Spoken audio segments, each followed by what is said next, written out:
What's shakin'? Hey, I'm Rick Jordan, and today we're going all in. I've got an amazing guest today, Yuri Elkaim. Welcome to the show. Did I pronounce your last name right? I forgot to ask you beforehand, man, before we hit record. No, dude, it's perfect. You got it. That's awesome. Thanks for having me, Rick. My brother, thank you for coming on. And I feel like we just got to know each other really well in about 2 minutes before we hit the record button. You know, you're a New York Times bestselling author, which is awesome. CEO of Healthpreneur. You have 2 Mclarens in your driveway, which we'll talk about that a little bit too, just because it's amazing. I almost bought one, but instead I chose an Aston a couple years back. And you're featured in Forbes and Entrepreneur, seen on the Dr. Oz show and the Doctors. Dude, you're impressive, and I love it. And I hope we can inspire some people today. Can you help me do that?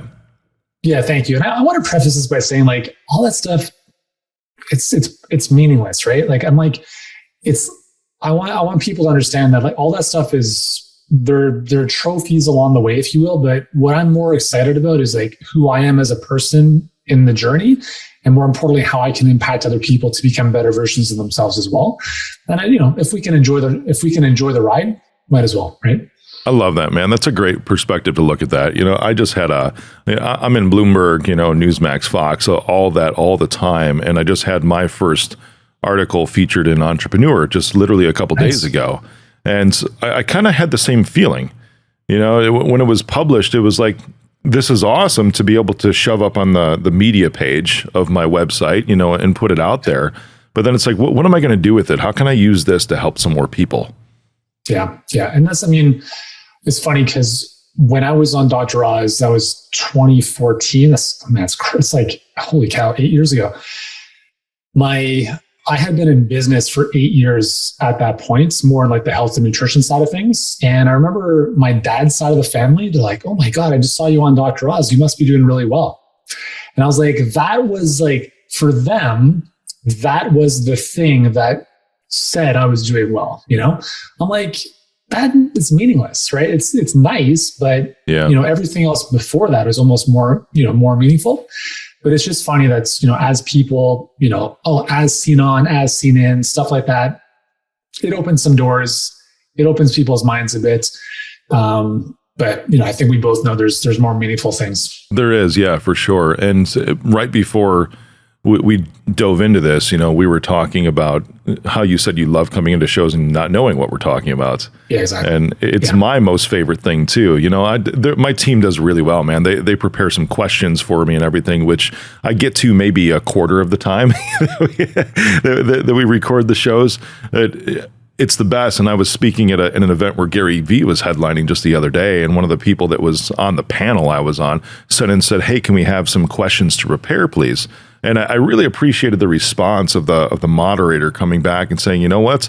Every time that I've put out questions beforehand, I've regretted it, because then the guests end up just tailoring the responses only to those, and they actually don't get deep. They don't get real. Yeah. And that's for here, we wouldn't be all in if that was the case, if this was completely scripted. But then the second thing go ahead. Yeah. No, I think like it's, when you know your stuff, like you can talk about it at will forever. It's not like I need like a teleprompter in front of me to prepare me for the answer I'm about to give you. It's, if I can't speak to my, own stuff, I shouldn't be here in the first place, right? Yeah, I hear you. And that's how you know it's a real passion too, because it's you live and breathe it every single day. And you can tell that because most of the people in the circles that I speak with on stages, they don't use notes, right? They don't use a confidence monitor or anything like that. Even when I present, when I have my talks, I really don't have slides.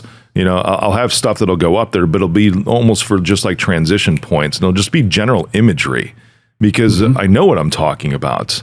And that's the way to start with these things too. Now we're giving talking tips too. See, we have no agenda today, everybody. We just want to help everybody and go down that route, because that's why we exist.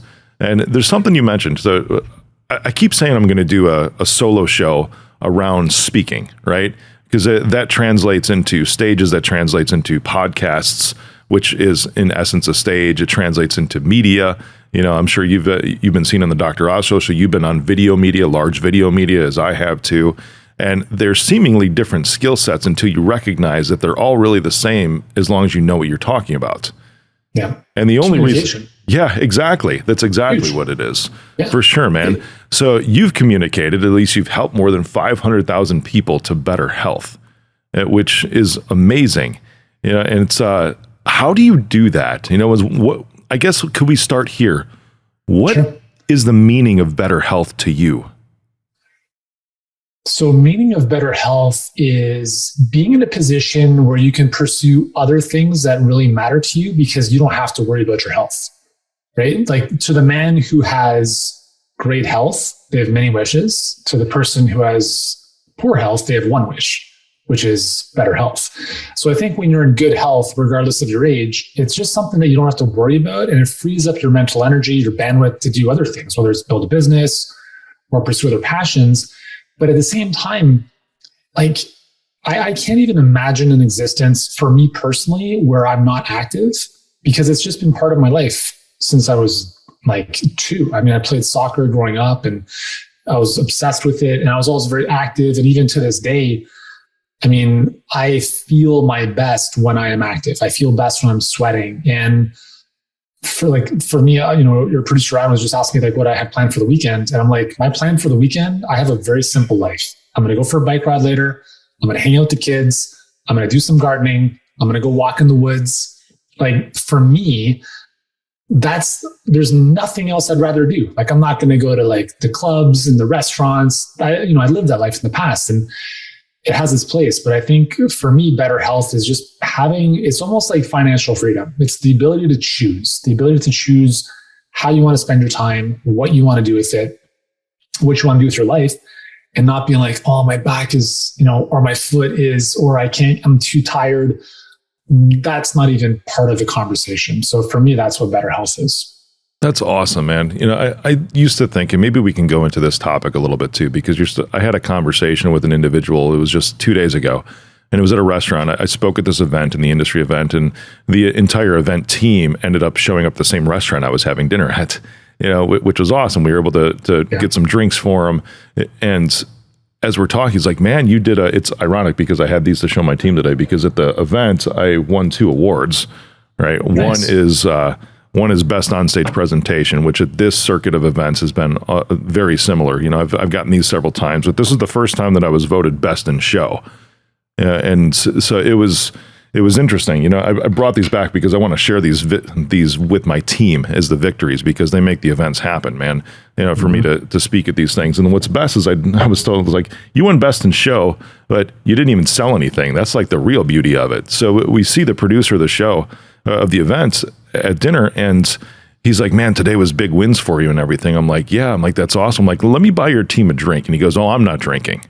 And I'm like, oh, well, what's going on? And I've had a weight loss journey, 90 pounds, many years ago. Wow. And same thing, and I've had like deathbed type health scares to where I only had that one wish was for better health in that moment. Yeah. And I'm looking at him because for the longest time, and I know I'm monologuing here, so stay with me.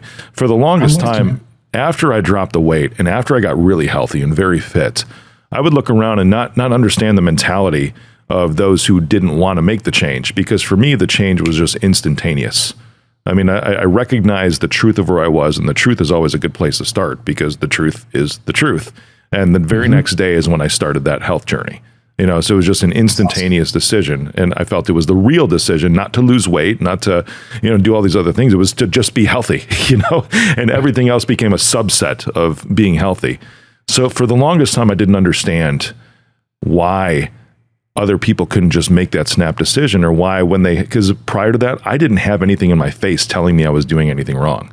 But then when I started seeking the knowledge, I recognized that I was doing everything wrong. Mm-hmm. And I never understood that for people that have had the knowledge shoved in their face and they still don't make a change.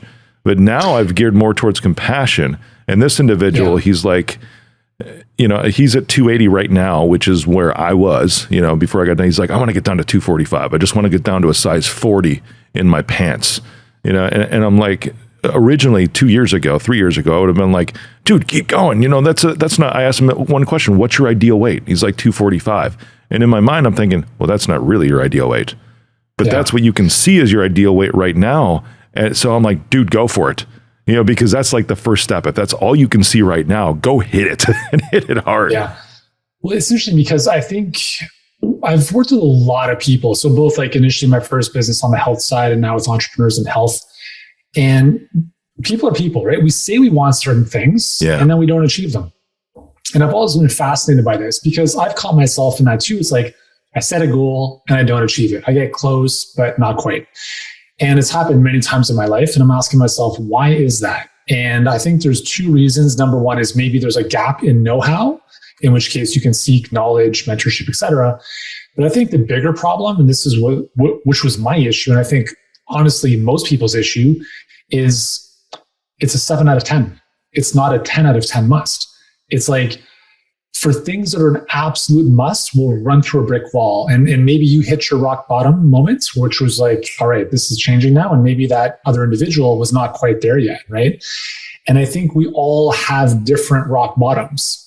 Someone, it could be, they can be 500 pounds and they're still not at the rock bottom. Whereas someone else who's 5 pounds overweight is like, that's it, this stops today, right? And it's all relative. But I think looking at that is very fascinating for me personally, because I think our standards dictate so much of what we do or don't do in life.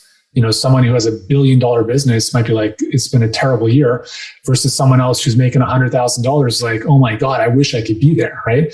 So it's just interesting to see how like relativity and our standards and like rock bottom moments, can really propel us to doing stuff versus just being status quo. Because I think like living in North America is amazing. It's a blessing. It's also a curse. I can't even believe I'm saying that, but mediocrity, like things being okay, that's a disease, is a very hard place to live. That's a disease, right? Dude. Mediocrity is the biggest disease. Seriously. Oh my God. The biggest pandemic. And that's very challenging. And I remember when I was 17, I was invited to play a training camp with Sao Paulo Football Club in Brazil. And I remember spending a few weeks down there, and I'll never forget sitting beside these guys on the way to training. And these are guys who are like 17, 18, about to go into the first team, eventually over to Europe, for professional careers. And they're like, it's football, like it's soccer, or it's the favelas. And I'm like, damn, no wonder Brazil is such a factory of like talent. Yeah, no kidding. Yeah. Here, it's like soccer, or I'll go to university, or if that doesn't work, I'll just work with my parents, or if that doesn't work, I'll just live with my parents and get checks from the government, or if that doesn't work, whatever. So I think like the standards that a lot of North Americans live by, just like shockingly low. And it's hard to get out of that when like you can put food on the table and like you have a roof over your head. It's a tough place to be. And it's something that I think I've battled with over the years, because you get to a point where you have everything. It's like, how do you get to the next level? So it's interesting. Dude, I love it. That's so insightful, because that's like the whole point of this show too, is being all in, and how can you be all in when you've got a backup plan for a backup plan for a backup plan for a backup plan for a backup plan? How can that work? It just doesn't, because you're thinking the others are okay.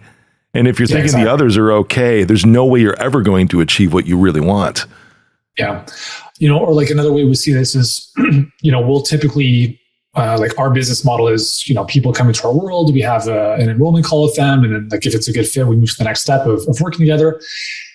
And, there are people that are like, well, how do I know this is going to work? What's the guarantee? And we don't have a guarantee. I mean, we do. Our guarantee is that you're the guarantee, right? So if you want this to work, you make it work. We're not a done for you agency. You have to do the work. We'll be with you every step of the way. But it's almost like I want to learn how to swim, but I'm not willing to get in the water, or I'm going to walk onto the airplane, but where's the exit door? They're already looking for the exit before they step on the plane. And I'm like, listen, people who are all in, they don't even ask those questions because they believe in themselves to figure it out. And that's the fundamental mindset, I think, between people who succeed in any aspect of life versus other people who don't, and then like point fingers at, other people. Right on. Ed Milet talks about it as like your internal thermostat, and there's these cycles that you go through. I don't know if you've ever heard him talk this way. It's in a lot of his talks, but you set the thermostat level. I've never mentioned on the show before in 250 something episodes, but you set the thermostat level. If you set it at 72 where it's nice, cool, and comfortable, right? That's where you're going to stay, but then something happens to where the thermostat gets a little bit lower and like, oh crap, I got to heat things up, because you get to that point to where you could be rock bottom, and then you turn it up to 95, and then you get up there and you're crushing it, and you keep going after everything possible, and nothing standing in your way. You achieve, the $1 billion company or whatever it is, but then you start to get comfy and the thermostat level goes back down a little bit. And you go through these cycles because you cool off a bit because you get fat, dumb, and happy, in these moments, but those who really succeed at life that are all in, keep that thermostat level up there, and I think it's human too, because I've dipped a little bit here and there just because of things, you get comfortable, when you turn the heat off, that's when things start to slow down. That's when things start to become actually more of a struggle because you can't ride that momentum anymore.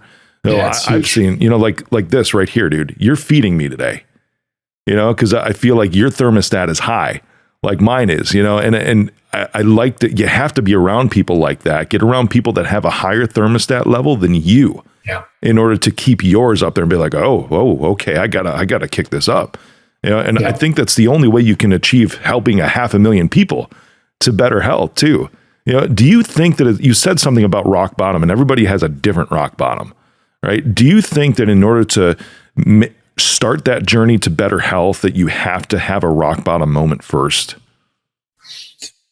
Maybe. I mean, I lost my hair when I was 17 to an autoimmune condition, so that's why I don't have any hair. That was a big kind of wake up call for me. So I was fit because I played soccer at a very high level, but I wasn't healthy. And I thought, I could just go to McDonald's before a soccer game. It's fine. Like, I'm an invincible teenager, right? And I still think a lot of people in their 20s and 30s do things that they think they can get away with. And then as soon as 40 hits, it starts to catch up. So we see a lot of people in that like 40-year-old range start to be like, oh shit, like what happened to my midline, my waistline? I used to be a lot thinner. And it's like, yeah, you put on 1 pound a year for the past 15 years. That's 15 extra pounds just by drinking 1 Coke a day or whatever it is, right? Yeah. So I think it's like for a lot of people, it's a slow boil. And we don't realize that the temperature is increasing and we get comfortable with that. Versus if you put on 15 pounds overnight, you'd be like, what the hell just happened? So, I mean, I think unfortunately humans are very much reactive in terms of this is bad, I have to change it now, as opposed to preventive. And I think there is a little bit of a difference too. So I think there are those, and maybe we're all the same, but just maybe in different levels of our journey where we have that initial moment. So when I lost my hair when I was 17, that was a little bit of a rock bottom moment. And it started to really prompt me into, well, why did this happen? Let's figure it out. I probably would not be what I'm doing now if that didn't happen. So it was a blessing. And at the same time, I think, we all have those rock bottom moments in our lives. And at some point, for some people, I think it changes to, I'm not living to my highest potential.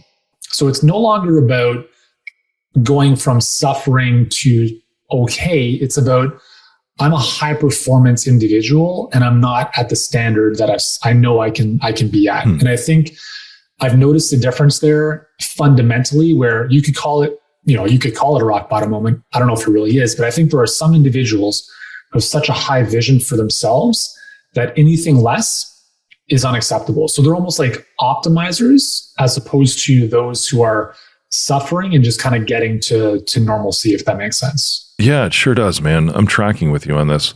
That's intriguing to me. Now, you lost your hair at 17. Is that an anchor point for you right now to where you can see yourself every day and keep your thermostat at a high setting because of that? Not really, to be honest. I mean, I came to terms with it a long time ago. So when I was 17, it got me into pursuing studies in kinesiology and then later holistic nutrition. I actually regrew my hair after kind of cleaning things up in terms of internally. And then about 10 years ago, I got a tetanus booster and my hair fell out again 2 weeks later. So whatever. But for like when that happened again, at that moment, I had, quite a significant following in my first health business. And I started to feel a significant amount of shame because I'm like, I'm this health guy, right? And here I am like losing my hair again, looking like whatever, I'm going through cancer or chemo or whatever. And for 2 years, I actually painted on fake eyebrows with my wife's makeup. just out of shame. I'm like, this is not who I am. I'm going to paint on some fake eyebrows, which by the way, looked like ridiculous. And I just played that. I'm like, there are YouTube videos, hundreds of YouTube videos. There's better ways. Believe me, there's better ways. I know. I'm glad we can joke about that too. Yeah. Yeah. I'm like, it's all good. Like it's only hair. Right. But at the time I felt this sense of like, I had to put a mask on because I was worried about what other people would think. Right. Yeah, because I was supposed to be this health guy and here I am dealing with my stuff. And it took me 2 years. And like, I'm talking about like, I didn't even want to sweat in my workouts. I couldn't swim with my kids because I thought it was going to run off. It was just ridiculous. So 2 years it took me until the point where I was like, F this, I'm done. And so I literally woke up one morning, threw the makeup out, and then this was it. And I remember one of the scariest moments of my life, which is kind of weird saying this, like was shooting a YouTube video, like my coming out. Yeah. And I'm very, I'm fine being on stage and on video. And for some reason, this really was challenging for me. But the thing that I realized in that process was as soon as I took off the mask and just revealed, here I am, number one, I accepted myself. And number two, I gave a lot of other people permission to just be okay with who they were. And not to say that like you shouldn't constantly be growing to get better, but like there's nothing wrong with you. In the sense of what you might think is wrong, like worrying about what other people think or et cetera. So in terms of like the hair loss being kind of a pivotal reference point in terms of my thermostat, not so much, but it got me on the journey to where I am now. And obviously, the businesses that I've built, but I think more so and I think Ed Milet actually references this too. Like I have a vision for what I can be, and I know where I am. Yeah. And that gap like eats at my soul, because like whatever, it is what it is. But like that's what drives me forward is I don't want to leave this planet leaving anything on the table. I want to get to my real self whenever we meet up and say like, hey, good job. As opposed to like, dude, what happened the last 30, 40 years, right? You were like, you could have been here and this is where you stayed. So, for me, that's what it's all about personally. And I set up little games in my life to put an immense amount of pressure on myself in a healthy way to keep me pushing forward so I can make that happen, as opposed to being like, things are good because they are, right? But I don't want to stay at good. I love that, man. You're so deep in everything. Obviously, you've had a lot of time to reflect and go through this, a lot of things you've been through. I'm going to go really shallow for a minute. You ready? Yeah. Do you have to shave? No. So there was a period where I did have to shave a little bit. So like a little bit of hair would pop up here and there, or like a little bit of around my face. Like facial hair. Do you not have to shave? Yeah. So I had that. I had the facial hair and the eyebrows. And so I went through that. And then when I lost everything again, it was pretty much like, well, there goes the Mach 3 turbo razors. No need for that. So currently I haven't had a shave for many years. That's like a freaking blessing, man. No joke. I keep a beard, but I lost my beard trimmer in Vegas just a couple of days ago too. So I've been struggling since I picked up, some cheap thing from Walgreens, which is okay. But, I've always thought it's like, you're my hero right now, because I've always wished that I could just stop this in place at some point in time. That's incredible. Yeah. So the only thing that's not convenient is sweating. So because there's no protection from the eyebrows, I almost have to wear one of those like ghetto 1970 headbands sometimes, just to prevent the sweat from coming into my eyes. Dude, that's sick. That's awesome. That's retro, Yeah, it's okay, right? Yeah. We need to make some now. We need to make some all-in headbands. That would be pretty kick-ass. Yeah. Anyways, I told you I was going to go shallow for just a minute. And usually we're pretty deep. Yeah. How about some more shallowness? What do you say? 2 Mclarens. No, I'm kidding. I love Mclarens. I'm happy to talk about that. I know. Yep. I was making a joke about that because how do you look at those things? Because we've talked about, the different things like the awards and everything, being milestones or trophies or whatever. Are Mclarens that way for you? Pretty much. Yeah. I thought they might be. I'm very clear that they don't make me happy. Right. Like, and I'm like, this is not, I will be happy when I have this. It's almost, it's like if you're an athlete, like you want to win, but you don't play the game because you want to win. You play the game because you love the game, and you just happen to win. Here's a trophy, awesome. And so for me, the Mclarens are like, I believe that we're on this planet to just fully enjoy it. Yeah. But as part of that process, like these are only a reflection for me of the impact that I've created in other people's lives. And I think this is a fundamental thing that some people have an issue with, is like, oh, you're like one of those rich guys who have, I'm like, no, I'm not. Like, the reason I have this is because of the businesses that I've built, which were only built to the level they were and are because of the number of people that I've helped. So for me, it's like money is direct byproduct of serving other people. If I don't help others, I don't make money. I don't have the Mclaren. So the Mclaren for me was, number one, I took it for a drive a couple of years ago, and I was like blown away by how like incredible it was. It's pretty awesome, isn't it? Yeah. Yeah. Like I never even had it on my radar until I drove it. And then I was like, I'm going to have this car. And then I got very clear about the type of car, like the package, whatever. So what's interesting in that process was, I think we get to, like, for me, I've gotten to points to my business where things were good. Right. And then I'm like, what's going to keep me driving here?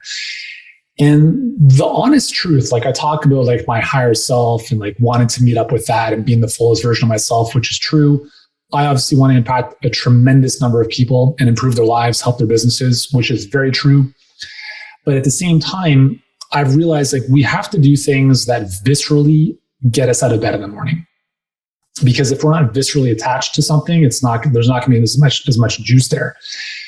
When I was viscerally attached to getting that car, like I set the intention, I had the vision, etc., I was more motivated, during that time than I had been previously. And that was kind of like, I used that to latch onto, like, this is going to keep me going, like doing more than I normally would have otherwise. But I'm not chasing that. I'm using that as it's the boat. I'm on the, whatever, the skis on that's the water boat or the boat. Yeah. I'm just going to let that pull me. But I'm also very, very clear that the only way I'm getting there is by increasing what I'm able to do for other people. And so that was kind of like my visceral, like, I want to do this thing, not because of the car, it's just like the trophy. And it was that extra juice that as a byproduct allowed me to create more impact in people's lives. And then because of that, that was the trophy. And that's kind of how I look at that stuff. It's like, it doesn't make me happy. I love going for drives, and they're not necessarily the best use of money, but at the same time, if you're worrying about gas prices, you shouldn't be buying these cars, right? Yeah, no joke, especially right now. What is it in Canada? I just had this conversation with a Canadian that works for me the other day. What is gas in Canada right now? $2.10 a liter. $2.10 a liter, yeah. So I guess multiply that by 4 for a gallon, I guess. Yeah, exactly. Like around eight something. Yeah, for sure. But then that's also there's the difference between Canadian dollars and US dollars too, because in US, I was just in LA yesterday or 2 days ago. I'm in Chicago, and gas is around $7 a gallon, is what we're paying in those two large cities right now. So it's roughly the same. There's spots, I think the US average is $4.49 or something. We just hit another record the other day. But this ties back into our conversation. It really does, because if you're concerned about those things, like concerned about gas prices, like I have an Aston, right? But my daily driver is a BMW X7M. For the first time ever. Last year, it was like $60 to fill it up. I didn't buy it because I was concerned about how much it would cost in gas. And today it costs $150 to fill it up.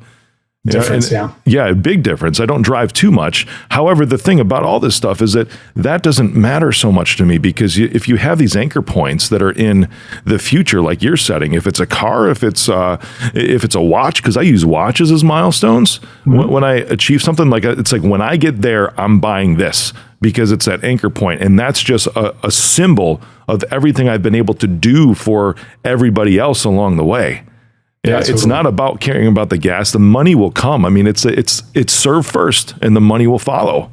Yeah. And it's like, you love the game. I mean, obviously I have this feeling like you love the journey of doing what you do, of being in business. Yeah. You called it a game first. It is a journey. I think you're more dead on when you say it's a game as well, 100%. Because it's like, you got to figure this out. You got to compete. You got to freaking compete against yourself.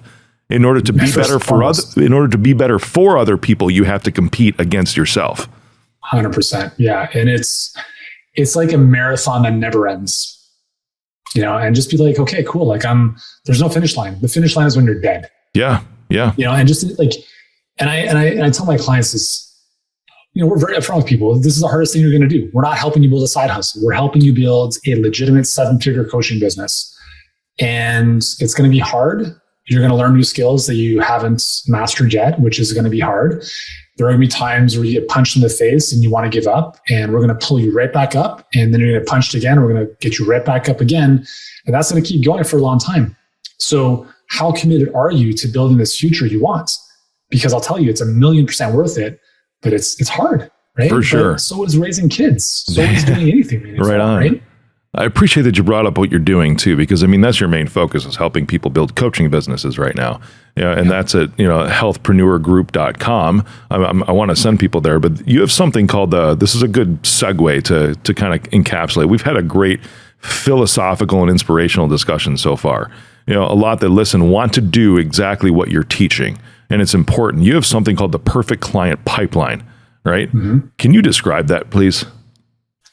Yeah, so it's the acquisition system, i.e. business model, we teach all of our clients. So it's a 4-step business model that first and foremost, 95% of our revenue is generated from for our business. And then we actually help our clients do the same thing. So we actually walk the talk. It's really simple.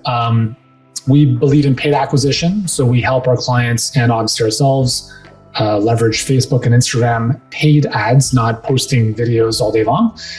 We invite them to an online masterclass, webinar, whatever you want to call it. From there, the right people fill out an application, and then they speak with you on the phone. And so those are the 4 steps. And it's not like we invented that, but I'd say we perfected it because we've done it ourselves. We spend almost 5 figures a day on Facebook ads. Yeah, we've helped our clients generate more than $217 million in their businesses. And the thing is, a lot of people come to us because they like the simplicity of that. Because we help them build the system, we help them build the skills, and we give them more support than they'll know what to do with. And the alternative is, I don't want to ever knock anyone or speak poorly of anyone, but there's a lot of complexity in building businesses, especially online. There's a lot of different things we could do. Posting on social media, blogging, YouTube videos, podcasting. And I've done all that stuff. I've been in business online since 2005, and I've done all of that stuff. So I can speak from the real world in the trenches experience where it's none of that stuff is wrong. But the difference is that most people are riding a horse and buggy. We're just giving you the supercar, right? You're going to get there eventually if you have enough determination. We're just helping you get there faster, but it's not going to be easy, right? It's we're giving you the simpler routes. We'll get there faster. And it's just what vehicle you want to be driving, right? So that's in a nutshell what it is we do. I love it. You're I already have 2 Mclarens. I'm asking you to be in the passenger seat, okay? I'll get you there quicker. Yeah. That's cool, brother. Man, amazing. Thanks for going deep with me today, too. Just absolutely incredible. Healthpreneurgroup.com. That's where everyone can find you, right? Instagram is just healthpreneur. Yuri Elkaim. Did I pronounce it right? You got it. Wow, I did. Woo! I know Yuri is Yuri. Brother, thank you for being on. You're awesome. And that's all I got to say, dude, because you're amazing. Thanks, Rick. I appreciate it, man. You too.